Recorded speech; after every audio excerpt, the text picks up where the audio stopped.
विभाग भावे उपस्थापन करती टीचिंग एवं टीचिंग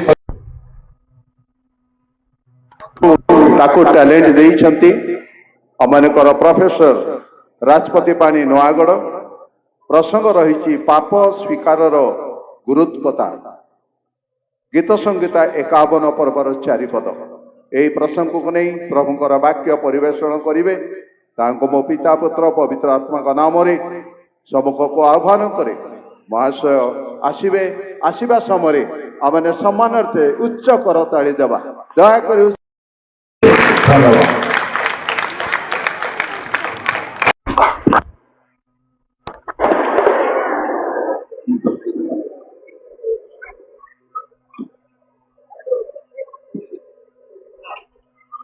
समस्त को मो भक्ति भरा नमस्कार प्रभु को महत नाम को धन्यवाद दिए सुंदर अवकाश निमंते स्थानीय मंडली कतिरे मंडली सम्मेलन कतिरे ए सुजोग निमंते मु धन्यवाद अर्पण करुछि पुणी प्रभु को दास दासी जेतेक एठारे समवेत सेमानक निकटरे मोर हृदयर कृतज्ञता पुणी आपण माने विलंब हेले मध्य बसी अछंती आपण मानक प्रत्येकक निकटरे हृदयर गभीर कोणरू सभक्ति अभिनंदन ज्ञापन करे चारिपदटीए पाठ करिबा गीत संहिता 51 पर्व चारिपद मु तुम्भ विरुद्धरे केवल तुम्भ विरुद्धरे पाप करियछि आओ तुम्भ दृष्टि रे जहा मंद ताहा ही करियछि तेणु तुम्बे कथा कहिबा बेले धार्मिक ओ विचार करिबा बेले निर्दोष हेबो। धन्यवाद। जदिओ आमे चारिपदटी पाठ कलु शुणिलु आमे एंटायर 51 पर्व उपरे आधार करी पाप स्वीकार उपरे किछि लक्ष्य करबा को जिबा परित्राण प्राप्त विश्वासी विश्वासिनी माने परित्राण पाइबा परे जे निष्पापी पाप शून्य होई जानती ताहा नुह रक्त मांस रो शरीर जबे जाय आमे ए पृथ्वी पृष्ठरे अछु पाप काले केतेबेले जणातरे अजणातरे पाप करिबा स्वाभाविक आ से पाप करी पापर बोझ आमे केमिति सबु बेले बही रहिते ईश्वर का वाक्य द्वारा आमे जानिबा को पाऊ जे ईश्वर आम पई एक माध्यम खोली अछंती एक मार्ग खोली अछंती जेबे आमे किछि पाप जणातरे आमे स्वीकार पूर्वक नम्र भावरे सत्य भावरे वास्तविक भावरे सही पाप को स्वीकार करी पाप परित्याग करी एक बलिष्ठ ख्रीष्टीय जीवन यापन आमे करी अनेक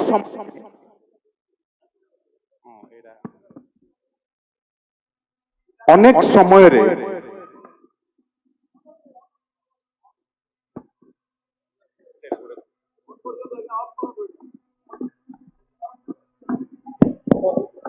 अनेक समय रे आमे पाप को आदरी पाप को चापी चापी आम जीवन रे आमे रखि थाउ स्वीकार करी परित्याग करिबा कथा ता बदले आमे कोन करूछु आम गुप्त पाप किंबा अभ्यासगत पाप आमे पाप करी करी पाप को चापी चापी आमे जीवन काटुछु आउ देखे होउछु मो गोटे ख्रिस्टियान मो पालक चालक कि वक्ता कि जड़े भल विश्वासी अन्य पार्श्वरे पाप जमाट बांधी रही से पापर डील आमे करूना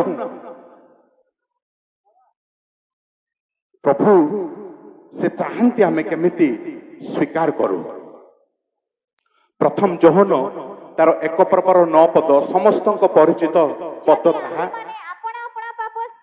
ପାପରୁ ତେବେ ସେ ଆମ୍ଭମାନଙ୍କର ପାପ କ୍ଷମା କରିବାକୁ ଓ ସମସ୍ତ ଅଧର୍ମରୁ ଆମ୍ଭମାନଙ୍କୁ ପରିଷ୍କାର କରିବାକୁ ବିଶ୍ୱସ୍ତ ଓ ନ୍ୟାୟବାନ ଅଟନ୍ତି।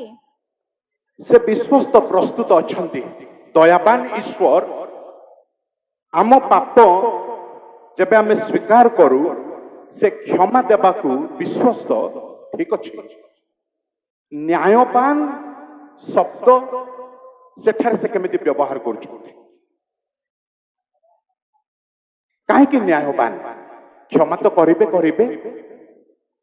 ସେ ଦୟାବାନ ଈଶ୍ୱର, ଦୟାଳୁ ପରମେଶ୍ୱର।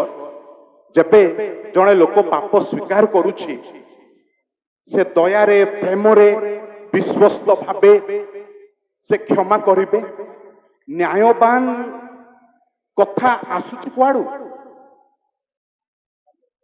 ତାହା ପ୍ରକାଶ କରେ ସେ ସର୍ବଶକ୍ତିମାନ ସର୍ବ ଉଚ୍ଚ ଈଶ୍ୱର ବୋଲି ସେ ସ୍ୱେଚ୍ଛାପୂର୍ବକ କୌଣସି ବିଷୟ ଡିଲ୍ କରନ୍ତି ନାହିଁ। ମୁଁ ତ ଈଶ୍ୱର, ଯାହା କଲେ ହେଲା, କ୍ଷମା କରିବି, ଯାହାକୁ ଇଚ୍ଛା କ୍ଷମା କରିବି, ଯାହାକୁ ଇଚ୍ଛା ଶାସ୍ତି ଦେବି। ସେମିତି ଆର୍ବିଟ୍ରାରୀ ଈଶ୍ୱର ଆମ ଈଶ୍ୱର ସେ ନୁହନ୍ତି। ସେ ଦେଖନ୍ତି ପାପ ଯେତେବେଳେ ସ୍ୱୀକାର କରାଯାଉଛି କ୍ଷମା କରାଯିବ, କିନ୍ତୁ କ୍ଷମା ପାଇଁ କିଛି ଗୋଟେ ପ୍ରାୟଶ୍ଚିତ ନିହାତି ଦରକାର। ଖାଲି ଖାଲିରେ କ୍ଷମା ଈଶ୍ୱର ବୋଲି ସର୍ବଶକ୍ତିମାନ ଈଶ୍ୱର ଯାହା କଲେ ତାହା ହେଉଛି ବୋଲି ସେ ଯେ କ୍ଷମା ଘୋଷଣା କରିବେ ସେମିତି ସ୍ୱେଚ୍ଛାପୂର୍ବକ ଡିଲ୍ ତାଙ୍କରି ନୁହଁ। ସେ ପ୍ରାୟଶ୍ଚିତକୁ ଆଧାର କରି ସେ କ୍ଷମା କରିବେ। ସେ ନ୍ୟାୟବାନ ଶବ୍ଦ ଗୋଟିଏ ଜୁଡିସିଆରୀ ଶବ୍ଦ ଅଟେ, କୋର୍ଟ କଚେରୀ ଶବ୍ଦ। ଆଉ ସେ ପ୍ରାୟଶ୍ଚିତ କୁ ଆଧାର କରି କ୍ଷମା ଦେଇପାରିବେ। ଆଉ ଆଜି ଆମେ ଯେବେ ପାପ ସ୍ୱୀକାର କରୁ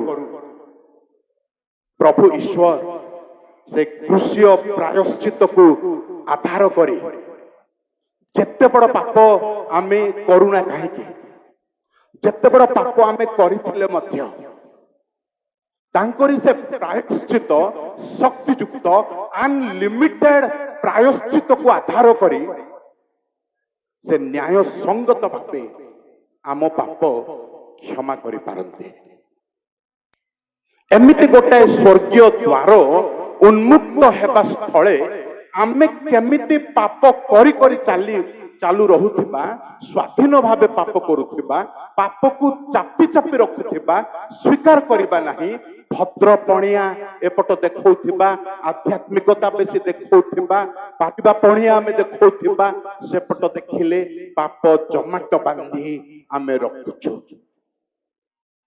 ଯେବେ ଆମେ 51 ଗୀତକୁ ଆସୁଛୁ, ଜଣେ ମହାନ ପ୍ରଭୁଙ୍କ ଲୋକ, ସେ ଈଶ୍ୱରଙ୍କ ମନର ମତ ବ୍ୟକ୍ତି, ଜଣେ ଏମିତି ଯେ ଯେତେକ ଗୀତ ସଂହିତା ହୁଏତ ତାର ପ୍ରତ୍ୟେକ ଗୀତ ସବୁ ସେ ଲେଖି ଅଛନ୍ତି।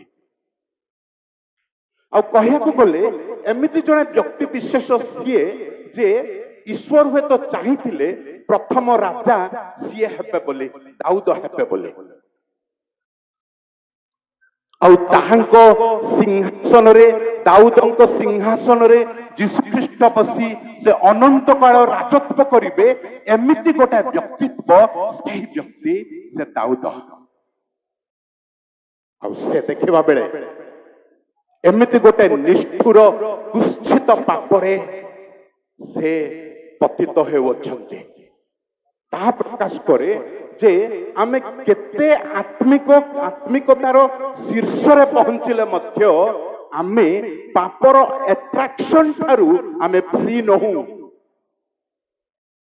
ଆମେ ଯେତେ ବଡ଼ ଆଧ୍ୟାତ୍ମିକ ଯୋଦ୍ଧା ହେଉନା କାହିଁକି, ପାପ ଆମ ପାଖେ ପାଖେ ପରୀକ୍ଷା ପ୍ରଲୋଭନ ଆମ ସମସ୍ତଙ୍କ ପାଇଁ ଯେବେ ଯାଏ ଆମେ ଧରା ପୃଷ୍ଠରେ ଆମେ ରହିଛୁ, ରକ୍ତ ମାଂସ ଶରୀର ଧରି ପାପ ଆମ ପାଖେ ପାଖେ। ଆଉ ପାପ ହେବା ସ୍ୱାଭାବିକ। ଆମେ ଡ୍ରାମାଟିକ ଲାଇଫ ଦେଖେଇବା ଆବଶ୍ୟକ କଣ? ଆମେ ଏତେ ନାଟକୀୟ ରଙ୍ଗ ରୂପ ଦେଖେଇବା ଆବଶ୍ୟକ କଣ? ଟ୍ରାନ୍ସପେରେଣ୍ଟ, ମୁଁ ଯାହା ତାହା କାହିଁକି ମୁଁ ଯେତିକି ଆତ୍ମିକ ତାଠୁ ବେଶୀ ବଡ ଆତ୍ମିକ ପରି ମୁଁ ଦେଖେଇ ହେବି? କାହିଁକି ବା କିଏ? ପାପ ହୁଏ, ଜାଗ୍ରତ ହେଉ ହେଉ ମଧ୍ୟ ପାପ ହୁଏ। ପାପ ନିଶ୍ଚିତ ଭାବେ ହବ। ଆଉ ଯେବେ ପାପ ହୁଏ ଆମେ ସ୍ୱୀକାର ପୂର୍ବକ ପାପକୁ ଛାଡିବା ନିହାତି ଦରକାର। ଆଉ ସେ ପାପ ସ୍ୱୀକାର ଏତେ ଗୁରୁତ୍ୱପୂର୍ଣ୍ଣ ଆମେ 51 ପର୍ବରେ ତାହା ଲକ୍ଷ୍ୟ କରିବାକୁ ପାରୁଛୁ। ଆଉ ସେ ମହାନ ବ୍ୟକ୍ତିତ୍ବ ଦାଉଦ ସେ ଏକା ଧାରାରେ ଆମେ ଯେତେବେଳେ ଦ୍ୱିତୀୟ ସାମୁଏଲ ତାର 11-12 ପର୍ବ ନିକଟକୁ ଯାଉଛୁ, ଏକା ଧାରାରେ କେତେ କେତେ ପାପ ସେ କରିଦେଇଥିଲେ। ବ୍ୟଭିଚାର କଲେ, ମର୍ଡରିଂ ପାପ କଲେ, ଏବଂ ସେହି ସ୍ତ୍ରୀ ଯିଏକି ଶୁଚିକରଣ ରୀତି ପାଇଁ ଉପାସନା କରିବା କଥା, ତାଙ୍କରି ଉପାସନା ତାଙ୍କରି ଶୁଚିକରଣ ରୀତି କାର୍ଯ୍ୟକୁ ଷ୍ଟପ୍ କରିଦେଲେ। ଅନେକ ପାପ। ଆଉ ସେ ପାପ କରି ଲୁଚି ଛପି ରହିବାକୁ ଚେଷ୍ଟା କରୁଥିଲେ। ଦେଖନ୍ତୁ, ଜଣେ ଗୀତ ଗାୟକ, ଜଣେ ଗୀତ ଲେଖକ, ଜଣେ ବାଇବେଲ ଲେଖକ, ଜଣେ ଏମିତି ମହାନ ବ୍ୟକ୍ତିଙ୍କ ପାଖରେ ସେ କେମିତି ଭାବନା ଉଦ୍ରେକ ହୋଇଛି। ପାପ କରିଦେଲି ବା ସୂକ୍ଷ୍ମ ଭାବରେ ମୁଁ ପାପ କରି ମୁଁ ଲୁକାୟିତ ହୋଇ ଆପଣାକୁ ରଖିପାରିବି। ଧୂର୍ତ୍ତତାର ଚିନ୍ତା ଅନେକ ସମୟରେ ପ୍ରଭୁଙ୍କ ଲୋକମାନଙ୍କ ଜୀବନରେ, ବିଶ୍ୱାସୀ ମାନଙ୍କ ଜୀବନରେ ତାହା ଆସିଥାଏ। ଯେତେବେଳେ ଭବିଷ୍ୟତ ବକ୍ତା ଜଣକ ତାଙ୍କ ପାଖରେ ହାଜର, ଆଉ ସେ ଖୋଲମ ଖୋଲା ସବୁ କଥା ବୁଝେଇ କହିଦେଉଛନ୍ତି, ତାପରେ ଆଉ ଲୁଚା ଛପା କିଛି ନାହିଁ। ଈଶ୍ୱରଙ୍କ ଛାମୁରେ, ଈଶ୍ୱରଙ୍କ ଉପସ୍ଥିତିରେ ତାଙ୍କ ହୃଦୟକୁ ଉନ୍ମୁକ୍ତ କରି ସେ ସ୍ୱୀକାର କରୁଅଛନ୍ତି, ପ୍ରଭୁ ମୁଁ ପାପୀ।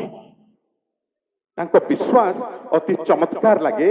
1 ପଦରୁ 3 ପଦ ମଧ୍ୟରେ ତାଙ୍କର ବିଶ୍ୱାସ ଆମେ ଦେଖିବାକୁ ପାଉଛୁ। ହେ ପରମେଶ୍ୱର, ଆପଣା ସ୍ନେହପୂର୍ଣ୍ଣ କରୁଣା ଅନୁସାରେ ମୋ ପ୍ରତି ଦୟା କର।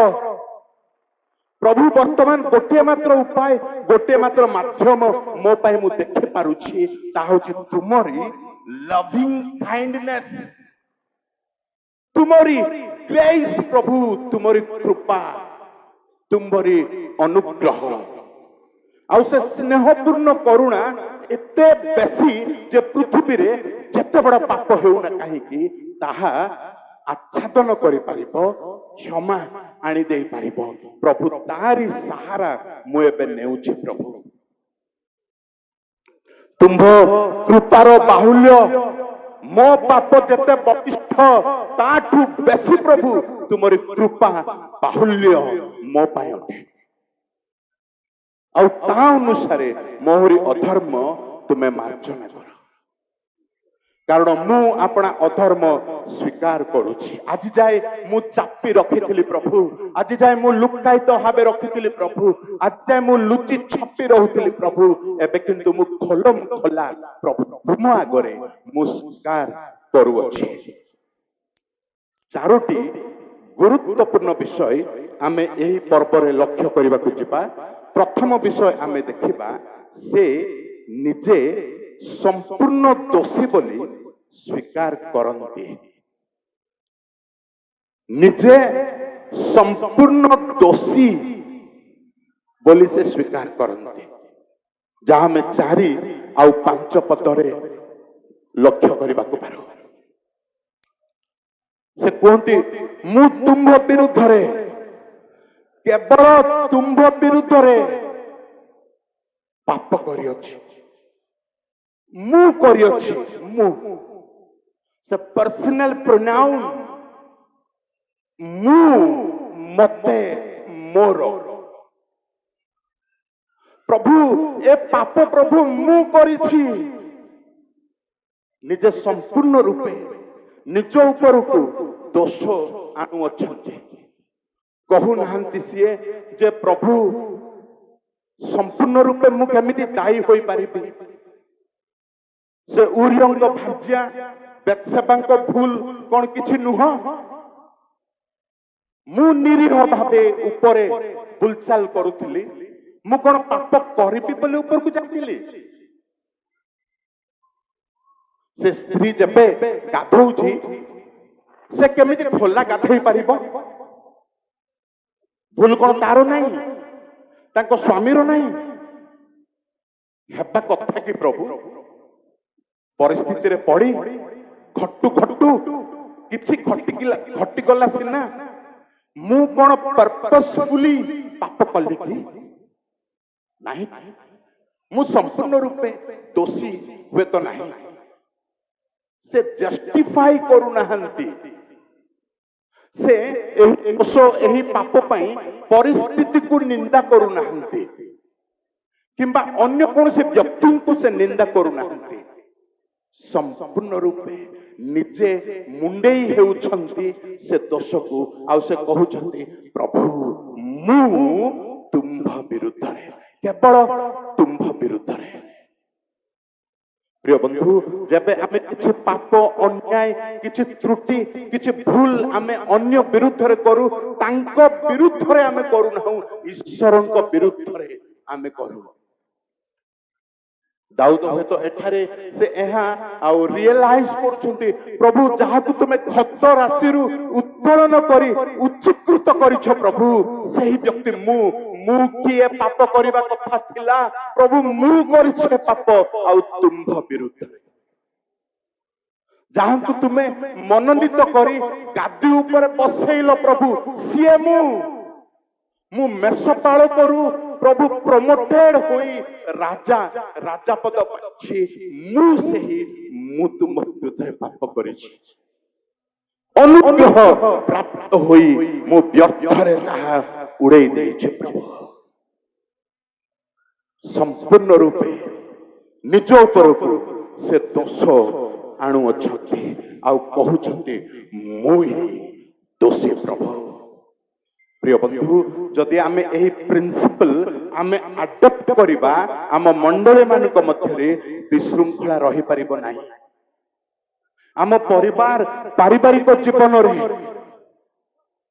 ବିଶୃଙ୍ଖଳା ରହିପାରିବ ନାହିଁ। ଯଦି ସ୍ୱାମୀ କହିବ ଏହା ମୋର ଭୁଲ, ପ୍ଲିଜ ତମେ କ୍ଷମା କର ଟିକେ, ମୋର ଭୁଲ।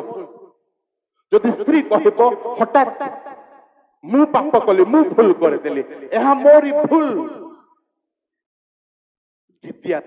ଜିଦିଆ ହୋଇ କେତେ ଦିନ ଆମେ ଖ୍ରୀଷ୍ଟୀୟ ଜୀବନ ଯାପନ କରିପାରିବା? ଶୃଙ୍ଖଳିତ ପାରିବାରିକ ଜୀବନ ନା ଶୃଙ୍ଖଳିତ ମାଣ୍ଡଳିକ ଜୀବନ? ଆମେ ଅନ୍ୟ ମାନଙ୍କୁ ନିନ୍ଦା କରିବାରେ ବହୁତ ପ୍ରଖର, ବହୁତ ପ୍ରବୀଣ ଆଉ ବହୁତ ଏକ୍ସପର୍ଟ।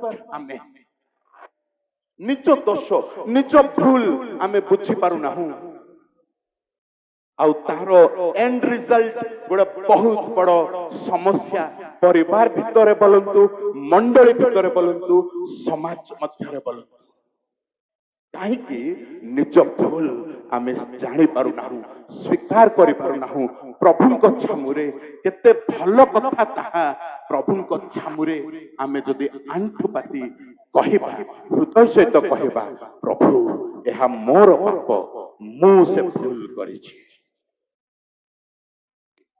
ଦାଉଦ ଏତେ ମହାନ ବ୍ୟକ୍ତିତ୍ବ, ସେ ଗର୍ବ କରୁନାହାନ୍ତି, କହୁନାହାନ୍ତି ପ୍ରଭୁ ସିଂହାସନରେ ଉପବେଶନ କରିଛି, ଯାହା ଇଚ୍ଛା ତାହା ମୁଁ କରିପାରୁଛି, ମୁଁ ମୋର ସମ୍ମାନ ଟିକେ ରକ୍ଷା ତ କରିବି ନା?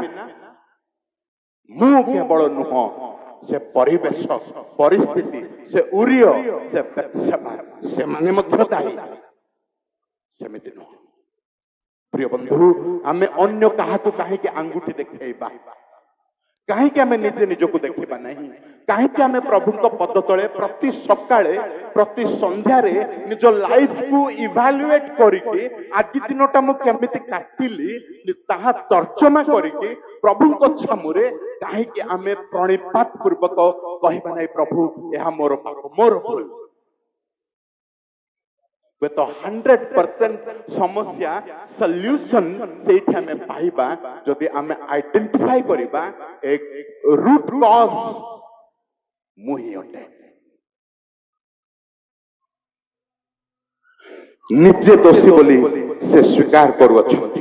ଦ୍ୱିତୀୟ ବିଷୟ ଆମେ ଏହି ଗୀତରେ ଲକ୍ଷ୍ୟ କରିବାକୁ ପାରୁ, ନିଜ ଦୋଷକୁ ମହା ଅପରାଧ ବୋଲି ସେ ଜାଣିପାରୁଅଛନ୍ତି, ଯାହା ଆମେ 7 ଏବଂ 8 ପଦରେ ଲକ୍ଷ୍ୟ କରିବାକୁ ପାରୁଛୁ। এই যে দোষ সামান্য নুহে, মহা অপরাধ, তহিরে মু সংশ্লিষ্ট হইগলি প্রভু। অনেক সময় আমি কোন ভাবু আমরি কৃত পাপকু আমি মিনিমাইজ করে দেউ, অতি সাধারণ ভাবে আমি নেই থাও। হউ হউ কোন হেইগলা, ভুল ভাল কোন হুয়ে নাই কি, গোটে ଛୋଟିଆ ভুল তাহা ପରେ ମୁଁ ସଜାଡ଼ି ଦେବି, ପରେ ମୁଁ ଠିକ କରିବି, ଆମେ ସାଧାରଣ ମଣିଥାଉ। କିନ୍ତୁ ଦାଉଦ ଏଠାରେ 7-8 ପଦ ଦେଖନ୍ତୁ, ସେ 3ଟି ଇମାଜରୀ, 3ଟି ଛବି ସେ ଆଙ୍କି ଦିଅନ୍ତି, ଆଉ ତଦ୍ୱାରା ପ୍ରତ୍ୟକ୍ଷ ପରୋକ୍ଷ ଭାବେ ସେ କୁହନ୍ତି ଯେ ମୁଁ ମହା ଅପରାଧୀ, ମୁଁ ଅଟେ, ମହା ଅପରାଧ ମୁଁ କରିଅଛି। ପ୍ରଥମ ଚିତ୍ର, ସେ ନିଜକୁ କୁଷ୍ଠି ଭାବେ, ଜଣେ ଘୃଣ୍ୟ କୁଷ୍ଠି ଭାବେ ସେ ନିଜକୁ ପ୍ରତିପାଦନ କରୁଛନ୍ତି। ଏସବୁ ଦେଇ ମତେ ନିର୍ମଳ କର, ତହିଁରେ ମୁଁ ଶୁଚି ହେବି। ରିଚୁଆଲ କ୍ଲେନ୍ସିଂ, ଶୁଚିକରଣ ରୀତି ସେ ପ୍ରୟୋଗ କରୁଅଛନ୍ତି। ଏସବୁ ଲେଭିଟିକାଲ କ୍ଲେନ୍ସିଂ ପ୍ରୋସେସ ର ଗୋଟିଏ ଏଲିମେଣ୍ଟ। ଆଉ ଯେବେ କୁଷ୍ଠିକୁ ସୂଚି ବୋଲି ଘୋଷଣା କରାଯିବ, ସେ ଏସବୁ ଆଣି ତାଙ୍କୁ ସିଞ୍ଚନ କରାଯାଏ। ଆଉ ସେହି ୱାର୍ଡ ସେ ଏଠାରେ ପ୍ରୟୋଗ କରୁଛନ୍ତି। ଆଉ ସେ ନିଜକୁ ମହାରାଜ, ମହାନ ରାଜା, ମହାନ ବ୍ୟକ୍ତିତ୍ୱ, ଜଣେ ଆଧ୍ୟାତ୍ମିକ ନେତା, ମୋ ବଂଶରେ ଯୀଶୁ ଆସିବେ, ତାହା ସେ ଦେଖୁନାହାନ୍ତି। ସେ ଦେଖୁଛନ୍ତି, ଭାବୁଛନ୍ତି ମୁଁ ଜଣେ କୁଷ୍ଠି ସହିତ ସମାନ। କହିପାରିବା କି ଆମେ ଆମ ଭୁଲକୁ ଆମେ ସେହି ପ୍ରକାର ମୂଲ୍ୟାଙ୍କନ କରିପାରିବା କି? ଆମ ତ୍ରୁଟି, ଆମ ପାପ, ଆମେ ସାଧାରଣ ମଣିଷ। ଦ୍ୱିତୀୟ ଇମାଜରୀ, ମତେ ପ୍ରକ୍ଷାଳନ କର, ତହିଁରେ ମୁଁ ହିମ ଠାରୁ ଶୁକ୍ଳ ହେବି। ଲଣ୍ଡ୍ରି ଇମାଜରୀ ସେ ଦେଉଅଛନ୍ତି, ମାନେ ସଫା କରିବା ପ୍ରକ୍ରିୟାକୁ ସେ ଏଠାରେ ଆଣୁଅଛନ୍ତି। ଆଉ ସେ ନିଜକୁ ଜଣେ ବଡ ଦାଗୀ ଭାବେ ସେ ଉପସ୍ଥାପନ କରୁଛନ୍ତି। ଦାଗଟା ଲାଗି ଯାଇଛି, ବୋଳା ହୋଇଯାଇଛି। ପ୍ରଭୁ ମୁଁ ସାଧାରଣ ପାପ କରିନାହିଁ, ପ୍ରଭୁ ମୁଁ ଜଣେ ଦାଗୀ। ଆଉ ଏହି ଦାଗ ପ୍ରକ୍ଷାଳନ କରିବା ଦ୍ୱାରା, ଆଉ ପ୍ରକ୍ଷାଳନ ଦ୍ୱାରା ପ୍ରଭୁ ମୁଁ ଶୁକ୍ଳ ହୋଇପାରିବି। ମହାନ ବ୍ୟକ୍ତିତ୍ୱ, ଐତିହାସିକ ପୁରୁଷ, ବିବ୍ଲିକାଲ ବ୍ୟକ୍ତି, ଜଣେ ମହାନ ଆଧ୍ୟାତ୍ମିକ ବ୍ୟକ୍ତି। ତାଙ୍କ ଲିନେଜ ବହୁତ ଇମ୍ପୋର୍ଟାଣ୍ଟ, ତାଙ୍କ ବଂଶ ବହୁତ ଇମ୍ପୋର୍ଟାଣ୍ଟ। ସେମିତି ବ୍ୟକ୍ତି ନିଜକୁ କଳଙ୍କିତ ବୋଲି ଉପସ୍ଥାପନ କରୁଛନ୍ତି। ପ୍ରିୟ ବନ୍ଧୁ, ଆମେ ପାପକୁ କୌଣସି ପ୍ରକାରେ ସାଧାରଣ ଭାବେ ନେଇପାରିବା ନାହିଁ। ଛୋଟିଆ ପାପ ହଉ, ବଡ ପାପ ହଉ, ଛୋଟିଆ ଭୁଲ ହଉ, ସାଧାରଣ ନେଇପାରିବା ନାହିଁ। ଯଦି ଆମେ ସାଧାରଣ ନେବା, କିଛିଟା ଗୋଟେ କୋଲାପ୍ସ ଆମେ କରିବାକୁ ଯାଉଛୁ। ଆମ ପରିବାର ର ଭବିଷ୍ୟତ ହୁଏତ ଟଳମଳ ହେବା ଉପରେ ରହିଛି ଯଦି ଆମେ ସାଧାରଣ ଭାବେ କିଛି ନେଇଯାଉଛୁ। ଆମ ମଣ୍ଡଳୀର ଭବିଷ୍ୟତ ଗୋଟେ ଡିସିପ୍ଲିନ ଭବିଷ୍ୟତ ହେଇପାରୁନାହିଁ, କାହିଁକି? ଆମେ ସାଧାରଣ ବୋଲି ନେଇଯାଉଛୁ। ସାମାଜିକ ପରିବେଶ ପରିସ୍ଥିତି ଖରାପ ହେବାକୁ ଯାଉଛି, କାରଣ ଆମେ ସାଧାରଣ ବୋଲି ଅନେକ ଭୁଲ, ଅନେକ ପାପକୁ ଆମେ ବିଚାରିଥାଉ। ତୃତୀୟ ଇମାଜରୀ ଆମେ ଦେଖୁଛୁ, ମତେ ଆହ୍ଲାଦ ଓ ଆନନ୍ଦଜନକ ବାକ୍ୟ ଶୁଣାଅ, ତହିଁରେ ତୁମ୍ଭ ଦ୍ୱାରା ଭଗ୍ନ ଅସ୍ଥି ସବୁ ପ୍ରଫୁଲ୍ଲ ହବ। ବର୍ତ୍ତମାନ ସେ ନିଜକୁ ରୋଗୀ ଭାବେ ଦେଖୁଅଛନ୍ତି। ଆଉ ସେ ଫିଜିକାଲ ପେନ୍ ମେଟାଫୋର କୁ ସେ ବ୍ୟବହାର କରୁଛନ୍ତି ଭଗ୍ନ ଅସ୍ଥି ସବୁ ପ୍ରଫୁଲ୍ଲ ହବ ଆଉ ଏଇ ସମୟରେ ଶିଫ୍ଟ ତାର ଜମ୍ପଟି ଗୋଟେ ଭିନ୍ନ ପ୍ରକାର ସେ କହୁଛନ୍ତି ପ୍ରଭୁ ଆନନ୍ଦଜନକ ବାକ୍ୟ ଶୁଣାଅ ପ୍ରିୟ ବନ୍ଧୁ ହୁଏତ ଅନେକ ଅନେକ ଅନେକ ସେମାନେ ଏଠାରୁ ପ୍ରସ୍ଥାନ କଲେ ପ୍ରାର୍ଥନା କରିବା ପ୍ରାର୍ଥନା ସମୟରେ ଯେଉଁ ବାକ୍ୟ ଗଠନମୂଳକ ବାକ୍ୟ ଶକ୍ତିଯୁକ୍ତ ବାକ୍ୟ ଆମ ଶିରା ପ୍ରଶିରା ଅସ୍ଥି ମଜ୍ଜାର ପରିଭେଦକ ତୁଲ୍ୟ ସେ ବାକ୍ୟ ଗୋଟେ କଣ୍ଟ୍ରୋଲ ଆଣି ଦେଇପାରିବ ଆମ ଜୀବନରେ ପାପ କରିବା ପୂର୍ବରୁ ସେମିତି ବାକ୍ୟକୁ ଆମେ ମିନିମାଇଜ କରିଥାଉ ଆଉ ସେ ବାକ୍ୟ କଥା କହୁଛନ୍ତି ଆନନ୍ଦଜନକ ବାକ୍ୟ ଶୁଣାଅ ଶୁଣିବି ପ୍ରଭୁ ବସିଛି ପ୍ରଭୁ ଆଉ କାନ ଡେରି ମୁଁ ବସିଛି ପ୍ରଭୁ ଶୁଣାଅ ମତେ ଆଉ ତଦ୍ୱାରା ମୋର ଭଗ୍ନ ଅସ୍ଥି ସବୁ ଆଉ ପ୍ରଫୁଲ୍ଲିତ ହୋଇପାରିବ ପ୍ରିୟ ବନ୍ଧୁ ଆଜି ଆମେ ବାକ୍ୟରେ ଗଢା କି ବାକ୍ୟରେ ଗଠିତ କି ଆମେ ବାଇବେଲର ମୌଳିକ ବିଷୟ ସବୁ ଜାଣିପାରିଛୁ କି ନା କେବଳ ଇମୋସନାଲ ପ୍ଲଟ ଆମର ଚାଲିଛି ଗୀତ ନାଚରେ ଆମେ ପଳେଇ ଯାଉଛୁ ଭାସି ପଳେଇ ଯାଉଛୁ ନା ବାକ୍ୟର ଗଭୀରତାରେ ଡୁବି ଯାଇ ଆମେ କହିପାରିବା ଏହା ଠିକ ଆଉ ତାହା ଭୁଲ ଶହ ଶହ ବର୍ଷର ମଣ୍ଡଳୀ ଆମ ସମ୍ମିଳନୀ ବାକ୍ୟରେ ଆମରି ଲେଭେଲ କେତେ ସେହି ବାକ୍ୟ ଗୋଟେ ପରିବର୍ତ୍ତନ ଗୋଟେ ଗଠନ ଆଣି ଦେଇପାରିବ ଆଉ ସେ ବାକ୍ୟକୁ ଆମେ ମିନିମାଇଜ କରିପାରିବା ନାହିଁ ନିଜେ ଦୋଷୀ ବୋଲି ସ୍ୱୀକାର କରୁଅଛନ୍ତି ନିଜ ଦୋଷକୁ ମହା ଅପରାଧ ବୋଲି ଜାଣୁଅଛନ୍ତି ତୃତୀୟ ବିଷୟ ଆମେ ଦେଖିବା ଯେ ହୃଦୟ ଦୋଷଯୁକ୍ତ ହେବା ଅନୁଭବ କରୁଛନ୍ତି 10 ରୁ 12 ପଦ ମଧ୍ୟରେ ଆମେ ଲକ୍ଷ୍ୟ କରିବାକୁ ପାରିବା हे परमेश्वर मो अंतରରେ सूची अंतकरण सृष्टि कर अंतकरण कलुषित हो जाइछि वो मो मध्यरे सृष्टिर आत्मा नूतन कर मो मन कलुषतारे भरी जाइछि जो पाप रक्ताक्त पाप करिछि एपट व्यभिचार पाप करिछि ताहा मोर हृदयर डीप डाउन रे प्रिंट बसी जाइछि जे प्रभु सकाळ उठू उठू मते ताहा ही देखा जाउछि मो मनरे ताहा ही तार झलक सब आसुछि मो हृदय कलुषतारे परिपूर्ण हो जाइछि आउ पारुनी प्रभु तहिरु मु मुक्त हे पारुनी मोर मन हृदय को मु आउ प्रभु तहिरु पृथक करि पारु नहीं सीरियस डील दरकार अछि प्रभु अनेक समय से स्मृति सब से छाप पाप कृत पापर छाप आम मन मध्यरे आमे बसा बांधी रखि थाउ आ मने मने एंजॉय एंजॉय एंजॉय आमे करि थाउ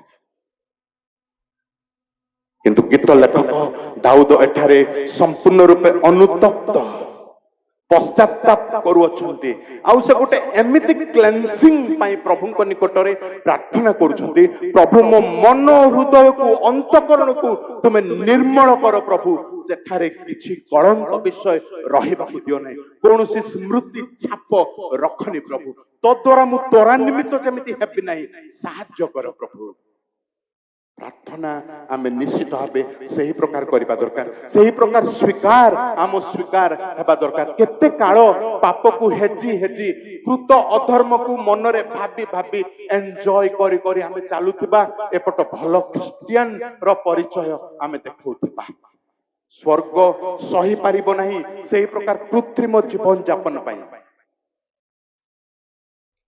दुईटी विशेष विषय को प्रतिपादन करती एही स्थान रे तुम्भ परित्राणर आनंद पुनर्बार मते दियो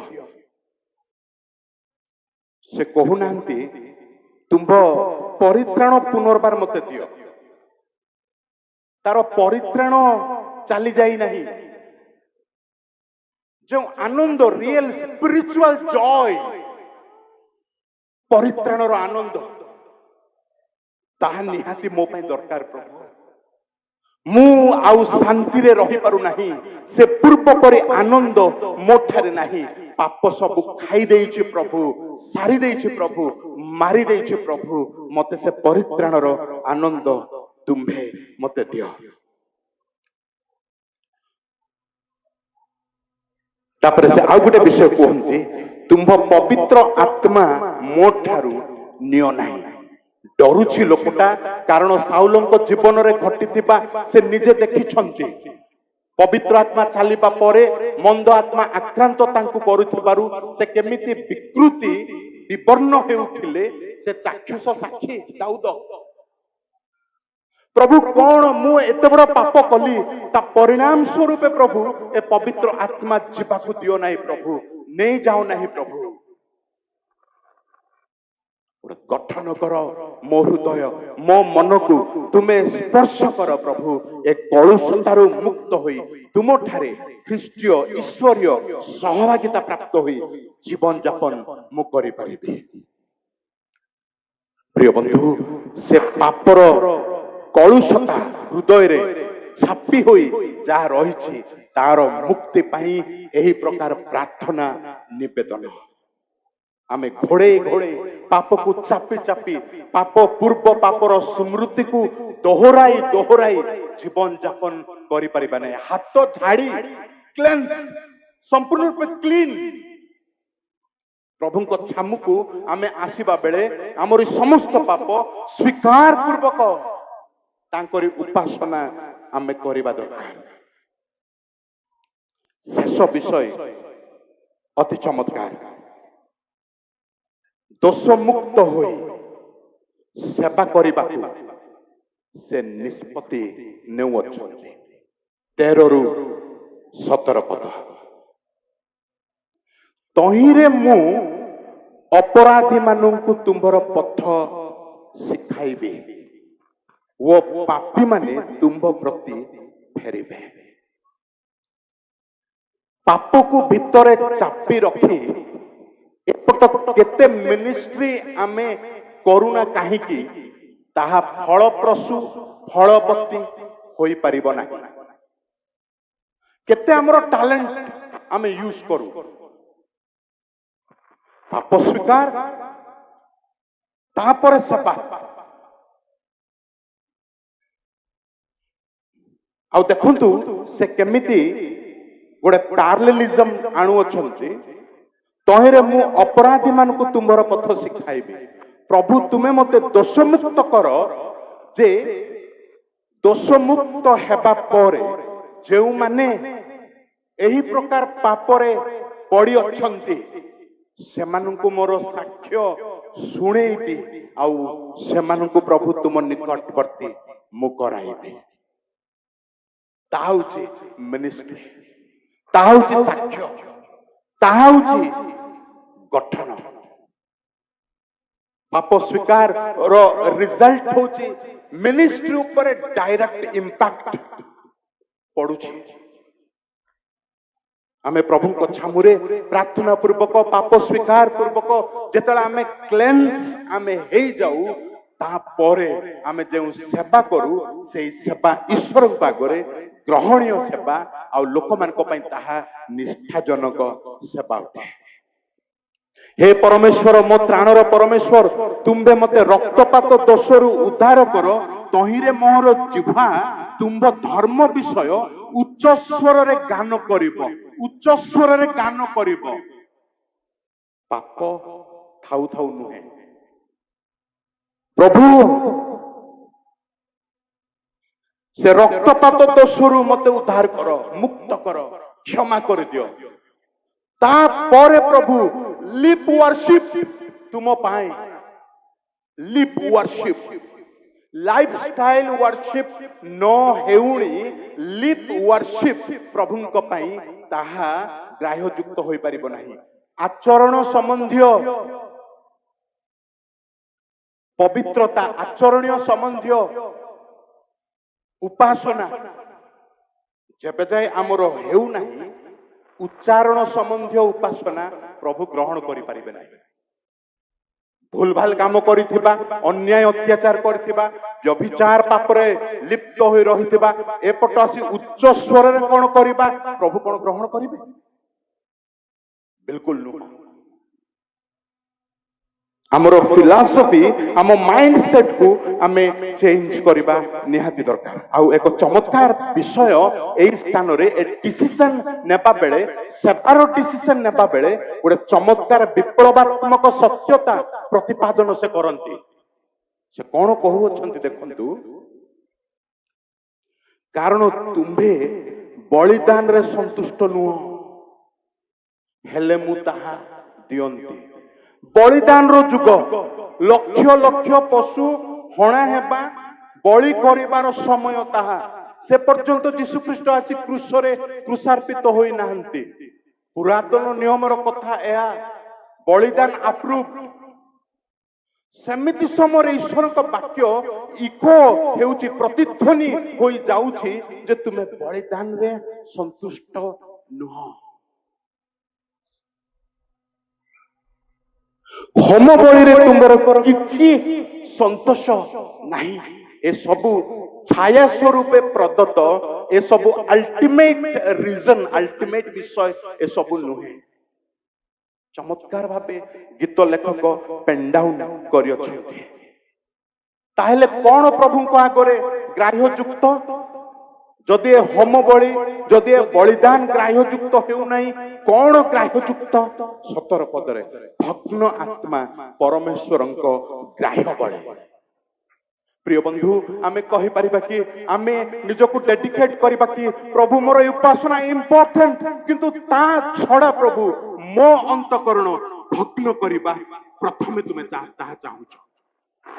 मु बहुत बड़ गीत गाइबा पूर्वरु, बहुत बड़ वाक्य प्रचार करबा आगरु, बहुत बड़ परिचालन करबा आगरु, बहुत बड़ प्रभुभोज मु पालन करबा पूर्वरु प्रभु तुमे चाहूछ भग्न चूर्ण अंतकरण। आउ ताहा जेबे जाय मु भांगी नाही, रोटी भांगी पारिबि नाही। ताहा जेबे जाय मु भांगी नाही मो हृदय को, मु सेवा डेडिकेट करि पारिबि नाही। भग्न चूर्ण अंतकरण परमेश्वरंको ग्राह्य बलि। हे परमेश्वर, तुम्भे भग्न चूर्ण अंतकरण तुच्छ करिबो नाही। बड़पण अभिमान कोन पाई? काहे के एते गर्व दाम्भिकता आमानको जीवन रे? प्रभु चाहती एक चूर्ण हृदय उपासना रे, एक भग्न आत्मा भग्न मन प्रभु चाहती। प्रिय बंधु, आजिर सभा शेष हेबा बेले आपण हुए तो अनेक जागतिकता नहीं आसीथिले। मोर प्रार्थना कामना से सबु स्वीकार पूर्वक एक भग्न मन नहीं घर को नेउटी जान। प्रभु को कहतु, प्रभु मु बुझी पारुछि से दिन दाऊद जेमिति आउ से व्यवस्था जुगरे, बलिदान रो जुगरे से एते बड़ कथा गोटे विपरीतर कथा कहिला परि कहिले बुझी पारुछि। प्रभु ए सब भितरे तुमे चाहुच देखुच मोर भग्न मन। प्रभु आज ए संध्या बेले मु निजकु उत्सर्ग करि देउछि। प्रभु तुमे मते स्पर्श कर, मु डेडिकेट हेउछि। प्रभु तुमे मते स्पर्श कर। तेबे प्रभु निश्चित भावे आमको स्पर्श करिबे, आशीर्वाद करिबे, आम पाप स्वीकार को से ग्रहण करिबे, आउ से क्षमा देबे।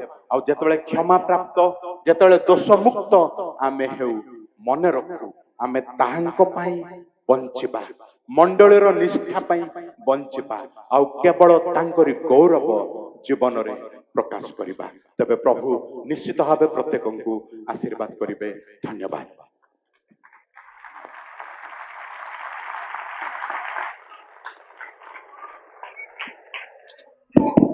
धन्यवाद प्रोफेसर पाणी महाशय को व्याख्यामूलक सुंदर